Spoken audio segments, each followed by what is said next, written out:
Design engineer ஆகுறது உங்களோட கனவா? இந்த நம்பரை மறக்காம காண்டாக்ட் பண்ணுங்க. Welcome to mechanics education. இன்னைக்கு பார்க்க போகிறது ME6601 design of transmission elements இல்லைனா சிஸ்டம்ஸ் அப்படின்னு சொல்லலாம். ரொம்பவே ஈஸியான சப்ஜெக்ட். ஜஸ்ட் ஒரு ப்ரொசீஜர்ஸ் ப்ளஸ் எப்படி எழுதணும் அப்படிங்கிற ஒரு அப்ரோச், ஒரு புரிதல் மட்டும் இருந்தால் போதும் இந்த சப்ஜெக்டை நம்ம ஈஸியாக கிளியர் பண்ண முடியும். என்னுடைய இம்பார்ட்டன்ட் டாபிக்ஸ் கொஞ்சம் நான் ரெடி பண்ணி வச்சுருக்கேன், பார்க்கலாம் வாங்க. ஃபஸ்ட் யூனிட் ரொம்பவே ஈஸியான யூனிட். இந்த 3 டாபிக் தவிர வேறு கேட்கறதுக்கு வாய்ப்பே கிடையாது. First topic we belt, second topic rope drive, third topic chain drive. ஓகேவா? இதை மட்டும் கொஞ்சம் தெளிவாக பார்த்துங்க. இதுக்கு எல்லாத்துக்குமே டிசைன் ப்ரொசீஜர் மட்டும் தான் கேட்பாங்க. இப்போ டிசைன் ப்ரொசீஜர்னு பார்த்தோன்னா 2 ப்ரொசீஜர் இருக்குது. மேனுஃபேக்சர் டேட்டா வச்சு கேட்கலாம், இல்லைனா பேசிக் ஈக்குவேஷன் கொடுத்துட்டு அதுலேருந்து நம்ம டிசைன் பண்ண சொல்லலாம். ஓகேவா?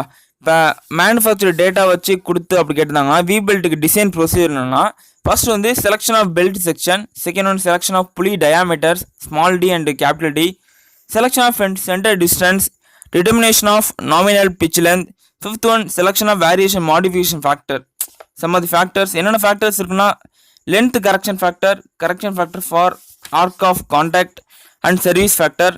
Sixth calculation of maximum power capacity. Seventh determination of number of belts. Eighth calculation of actual centre distance. ஓகேவா? இந்த ஒரு 7 பாயிண்ட்டை மட்டும், 7னா 8 பாயிண்ட்டை மட்டும் கொஞ்சம் தெளிவாக எழுதிட்டு அது எங்கெங்கே இருக்குது அப்படிங்கிறத ஃபைண்ட் அவுட் பண்ணிட்டா போதும்.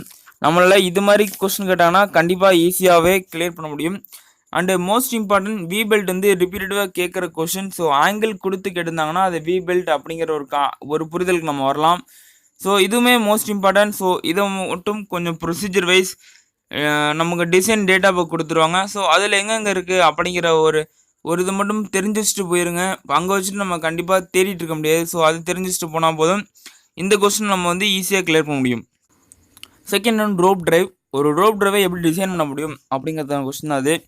இதுக்குள்ளே டிசைன் ப்ரொசீஜர் பார்த்தோன்னா, first selection of suitable wire rope, second calculation of design load, third selection of wire rope diameter, fourth calculation of sheave diameter, fifth selection of area of useful cross section of your rope, sixth calculation of a wire diameter, seventh selection of weight of the rope, calculation of various loads, ninth calculation of effective loads, 10th calculation of working or factor of safety, 11th check for safe design, 12th calculation of number of ropes. ஓகேவா? இந்த points மட்டும் கொஞ்சம் தெளிவாக எழுதிக்கங்க. Given data பொறுத்து நம்ம இந்த 12 points எழுதணுமா இல்லை 11 or 10 பாயிண்டில் நிப்பாட்டிக்கலாமா அப்படிங்கிறது கிவன் டேட்டா பொறுத்து தான் இருக்குது. ஸோ அதை மட்டும் கொஞ்சம் தெளிவாக பார்த்துட்டு போங்க. இது மாதிரி கொஸ்டின் கேட்டாங்கன்னா கண்டிப்பாக நம்மளால் கிளியர் பண்ண முடியும். Third topic chain drive.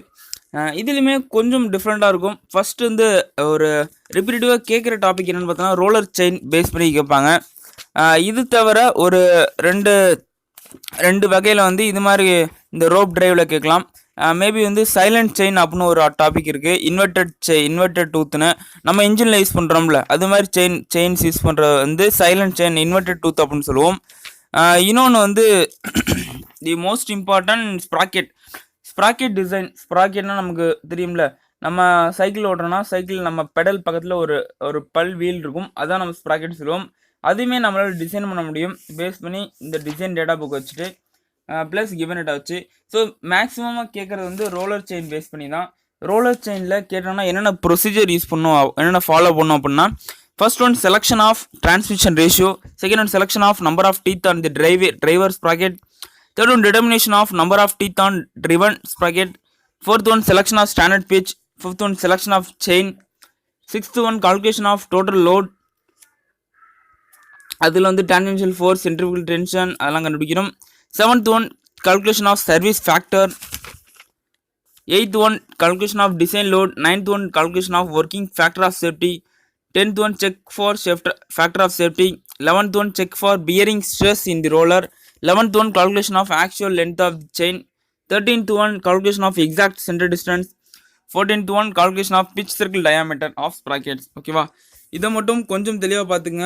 இந்த ப்ரொசீஜர் மட்டும் கொஞ்சம் புரிதலோடு போயிட்டா கூட போதும். நம்மளால் எப்படி எந்த டாப்பிக்கில் கேட்டால் கூட நம்மளால் ஈஸியாக ஒரு ஸ்கோர் பண்ண முடியும், ஒரு நல்ல ரிசல்ட்டை கொண்டு வர முடியும். ஸோ இந்த ஃபஸ்ட் யூனிட்டில் இந்த 3 டாபிக்ஸ் தவிர வேறு கேட்குறதுக்கான வாய்ப்பே கிடையாது. ஸோ இந்த 3 மட்டும் கொஞ்சம் தெளிவாகவே பார்த்துக்குங்க. செகண்ட் யூனிட்டை பொறுத்த வரைக்கும் எதிர டாபிக் தான். எதிர் வந்து நீங்கள் ஸ்பர் கியரை வந்து தெளிவாக பார்த்துக்கலாம், இல்லைனா ஹெலிக்கல் கியரை தெளிவாக பார்த்துக்கலாம். ஏதோ ஒரு கியரை மட்டும் கொஞ்சம் கான்சன்ட்ரேஷன் பண்ணி தெளிவாக பார்த்துக்க, இல்லைனா ரெண்டு கியருமே கொஞ்சம் பரவாயில்லாமல் பார்த்துட்டா போதும், நம்மளால் ஈஸியாக ஸ்கோர் பண்ண முடியும் இந்த யூனிட்டில். Design procedure for spur gear வந்து first one selection of material, second one calculation of Z1 Z2, third one calculation of tangential load on tooth, fourth one calculation of initial dynamic load, fifth one calculation of beam strength, sixth one calculation of model, seventh one calculation of B, D, V, eighth one recalculation of beam strength, ninth one calculation of accurate dynamic load, 10th one check for beam strength, 11th one calculation of maximum wear load, 12th one check for wear, 13th one calculation of basic dimensions of pinion in gear like model, center distance, bottom clearance, tube depth, etc. இதான் procedure. So இதை மட்டும் கொஞ்சம் தெளிவாக பார்த்துங்க, எங்கெங்கே start பண்ணி எங்கே முடிக்க போகிறோம் அப்படிங்கிற ஒரு புரிதல் இருந்தால் கூட போதும். இது மாதிரி ப்ராப்ளம்ஸ் வந்து நம்மளால் ஈஸியாக ஹேண்டில் பண்ண முடியும் வித் ஹை ஸ்கோரோட. ஸோ இந்த யூனிட்டில் ஸ்பர் கியர்னா ஹெலிக்கல் கியர் ஏதோ ஒன்று பார்த்துங்க. ஹெலிக்கல் கியரோட டிசைன் ப்ரொசீஜர் அப்படின்னு பார்த்தோம்னா first one selection of material, second one calculation of Z1 Z2, third one calculation of tangential load on tooth, fourth one calculation of initial dynamic load, fifth one calculation of beam strength, sixth one calculation of normal model, seventh one calculation of B, D, V, eighth one recalculation of beam strength, ninth one calculation of accurate dynamic load, 10th one check for beam strength or tooth breakage, 11th one calculation of maximum wear load, 12th one check for wear, 13th one calculation of basic dimension of pinion and gear. Likewise most காமனாக தான் இருக்கும் spur gear helical கியரும். So வந்து ஏதோ ஒன்றை பார்த்துட்டா கூட போதும், நம்மளால் அடுத்ததுக்கான ஒரு ஐடியா கிடைக்கும். அதையும் கொஞ்சம் தெளிவாக பார்த்துட்டா போகணும். இது தவிர இந்த யூனிட்டில் வேறு கேட்கறதுன வாய்ப்பே கிடையாது. ஸோ இந்த ரெண்டு கொஸ்டினை மட்டும் கொஞ்சம் தெளிவாக பார்த்துங்க, இல்லைனா ஒரு கொஸ்டினை ரொம்பவே தெளிவாக பார்த்துங்க. இதை பார்த்துட்டா போதும், நம்மளால் இந்த யூனிட்டில் என்ன கேட்டாலும் கண்டிப்பாக ஸ்கோர் பண்ண முடியும் வித் ஹை ஸ்கோரோட. தேர்ட் யூனிட்டில் வந்து இந்த ரெண்டு டாபிக் தான் இருக்குது, bevel gear and warm gear. So இதில் ஏதாவது ஒன்று படித்தா போதுமா அப்படிங்கிற ஒரு டவுட் வரும், அது கண்டிப்பாக கிடையாது. ஸோ செகண்ட் யூனிட்டில் ஸ்பர் கியர் இல்லைனா ஹெலிக்கல் கியர் ஏதோ ஒரு ஏபியில் கண்டிப்பாக ஏதோ ஒரு ஆப்ஷனில் வந்துடும், ரெண்டில் ஒன்று. பட் இது வந்து அப்படி கண்டிப்பாக சொல்ல முடியாது.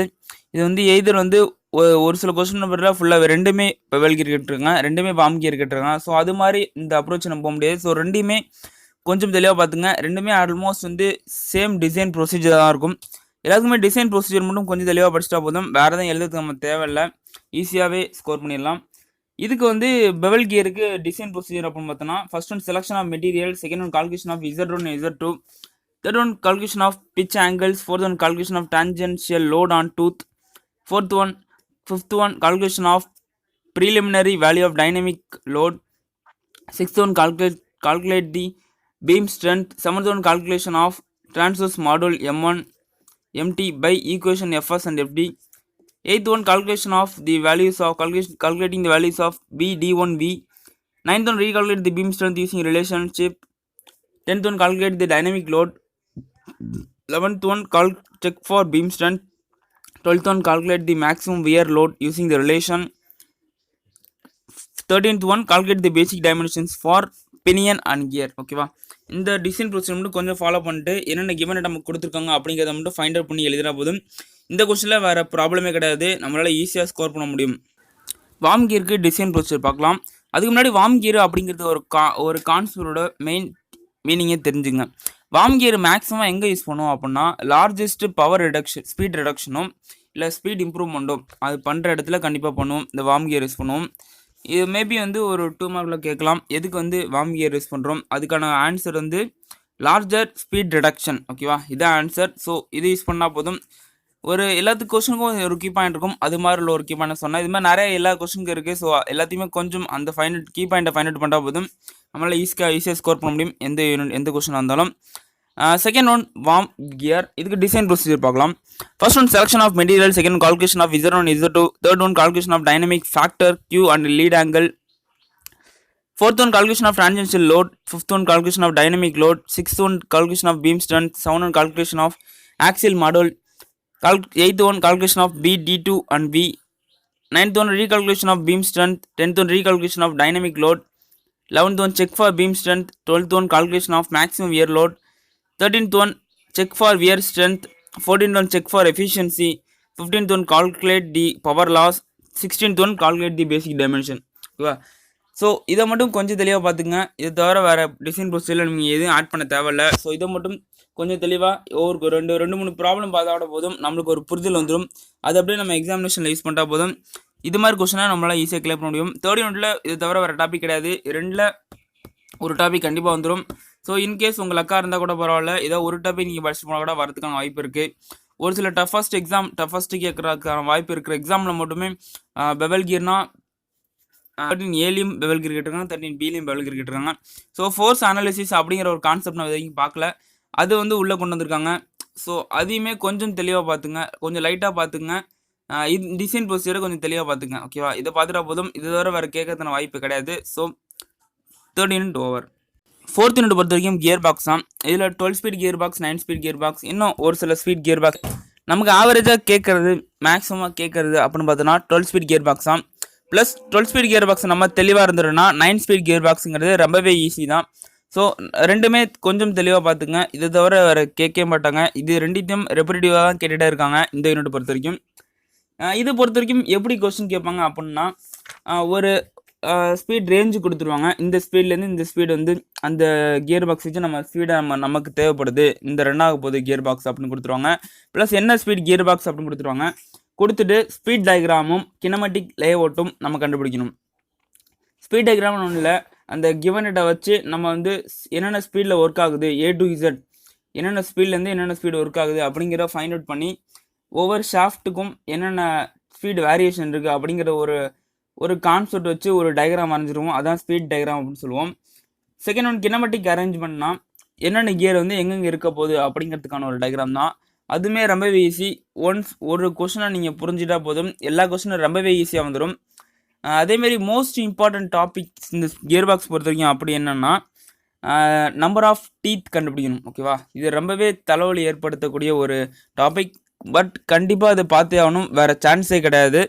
ஸோ ஒரு 13 மார்க் இல்லைனா 15 மார்க்கில் வெறுமே கினமெட்டிக் அரேஞ்ச் மட்டும் ஸ்பீட் டயக்ராம் மட்டுமே வச்சு கேட்க மாட்டாங்க. எதிர ஒரு 2-3 டீத்னாச்சும் கண்டுபிடிக்க சொல்லி உங்களுக்கு கேட்கறதுக்கான வாய்ப்பு அதிகமாகவே இருக்குது.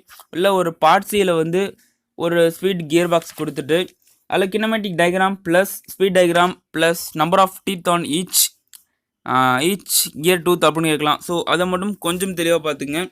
இதை கூட பார்த்துட்டா போதும். இந்த யூனிட்டை பொறுத்த வரைக்கும் வேறு தேவையில்லை. இந்த 2 டாப்பிக்குமே தெளிவாக பார்த்துங்க, ஈஸியாக கிளியர் பண்ண முடியும். யூனிட் 5 ரொம்பவே ஈஸியான டாபிக் தான். ஸோ 2 டாபிக் மட்டும் பாருங்கள், single block brake and single plate or multiplate clutch. ஓகேவா? இது மல்டிபிளேட் கிளச் வந்து கொஞ்சம் ஈஸியாக இருக்கும், இருந்தாலும் அதை கேட்டுருக்காங்க ரெப்பீட்டேட்டிவாக. ஸோ அதை கொஞ்சம் தெளிவாக பார்த்துங்க. ப்ளஸ் இந்த 2 கொஸ்டினை மட்டும் பார்த்தா கூட போதும், வேறு எதுவுமே தேவையில்லை. இந்த யூனிட்டை நம்மளால் ஈஸியாக கிளியர் பண்ண முடியும். டிடிஎஸ்ங்கிறது ஒரு ப்ரொசீஜர் பேஸ் பண்ணி ஒரு ப்ரொசீஜர் கரெக்டான ப்ரொசீஜரோட ஃபாலோ பண்ணி போனால் கூட போதும், நம்மளால் ஈஸியாக ஸ்கோர் பண்ண முடியும். ப்ளஸ் வந்து வேல்யூவேஷன் பண்ணுற ஸ்டாஃப் கையில் இருக்கிறது என்னமோ டிசைன் ப்ரொசீஜர் மட்டும்தான். ஆன்சர் மேபி வந்து கொஞ்சம் வேரி ஆகலாம். ஆன்சர் அவங்க பார்க்குறதே இல்லை, டிசைன் ப்ரொசீஜர் மட்டும் தான் பார்க்க போகிறாங்க. நான் இப்போ சொல்லியிருப்பேன் ஒவ்வொரு ப்ரொசீஜராக. மேபி வந்து அந்த ப்ரொசீஜர் வந்து கொஞ்சம் டிஃப்ரெண்ட்டாக நானாக எடுத்தது. ஸோ அது உங்களுக்கு வேணும் அப்படின்னா ஜஸ்ட் பாஸ் அவுட் பண்ணி கொஞ்சம் கொஞ்சமாக எழுதிங்க. நான் சொல்கிறது கேட்டு நான் தெளிவாக தான் சொல்லியிருக்கேன் அப்படின்னு நினைக்கிறேன். ஸோ அதை மட்டும் எழுதிட்டு அது எக்ஸாமினேஷனில் ஃபாலோ பண்ணுங்கள், கண்டிப்பாக ஒரு நல்ல ஸ்கோர் எடுக்கலாம். ஸோ எக்ஸாமினேஷனில் நான் திருப்பி சொல்கிறேன், வேல்யூவேஷனில் வேல்யூ பார்க்க மாட்டாங்க, ஒன்லி டிசைன் ப்ரொசீஜர் கரெக்டாக இருக்கா அப்படிங்கிற ஒரு கான்செப்ட் மட்டும் தான் பார்ப்பாங்க. அதை மட்டும் கொஞ்சம் தெளிவாக இருந்துட்டால் போதும், ஈஸியாக கிளியர் பண்ணிடலாம். ஸோ இந்த டாபிக்ஸை மட்டும் கொஞ்சம் தெளிவாக பார்த்துங்க. இதை தவிர வேறு கேட்குறதுக்கு வாய்ப்பே கிடையாது. ஸோ கண்டிப்பாக சப்போர்ட் பண்ணுங்கள், என்னோடய சப்போர்ட் கண்டிப்பாக இருக்கும். இது மெக்கலெக்ஸுங்கிறது ஒரு ஃபாரம், கண்டிப்பாக வந்து ஒரு எக்ஸ்போர்ட்டட் கொஸ்டின்ஸ் மட்டும் போடுறதுக்கான ஒரு வியூஸ்க்காக ஒரு வாட்சிங் ஹவர்ஸ்க்காக ஒரு ஸ்டார்ட் பண்ண ஒரு யூடியூப் சேனல் கிடையாது. கண்டிப்பாக ஒரு கான்செப்ட் பேஸ் பண்ணி போயிட்டுருக்கு. கண்டிப்பாக வந்து ஒரு ரீடிஃபைனிங் எஜுகேஷன் அப்படிங்கிற ஒரு கான்செப்ட் வந்து நம்ம இந்த தமிழ்நாடு இன்ஜினியரிங் அப்படிங்கிற ஒரு ஃபீல்டு கண்டிப்பாக தேவை. அதுக்கான முயற்சிகள் நீங்கள் எடுங்க, நானும் எடுப்பேன். நான் எடுத்தால் உங்களோட சப்போர்ட் கண்டிப்பாக வேணும், நீங்கள் எடுத்தால் என்னோட சப்போர்ட் கண்டிப்பாக உங்களுக்கு இருக்கும். ஓகே, தேங்க்ஸ் ஃபார் வாட்சிங், ஹாப்பி லேர்னிங்.